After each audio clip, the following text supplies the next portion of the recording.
ಲೋಕದ ಸಮಸ್ತ ಕುಲಗಳಲ್ಲಿ ಯಾವ ಕುಲದವರು ಸೇನಾಧೀಶ್ವರ ಯೆಹೋವನೆಂಬ ರಾಜನನ್ನು ಆರಾಧಿಸುವುದಕ್ಕೆ ಬರುವುದಿಲ್ಲವೋ ಅವರಿಗೆ ಮಳೆ ಅಂದ್ರೆ ಏನು ಗೊತ್ತಾ? ಐಡಿಯಾಸ್.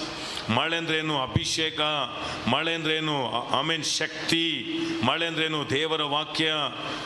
ಟೀಚಿಂಗ್ಸ್. ಮಳೆ ಬಂದು ಅನೇಕ ಕಾರ್ಯಗಳನ್ನ ಸೂಚಿಸುತ್ತೆ. ಮಳೆ ಅನ್ನೋದು ಆಶೀರ್ವಾದ.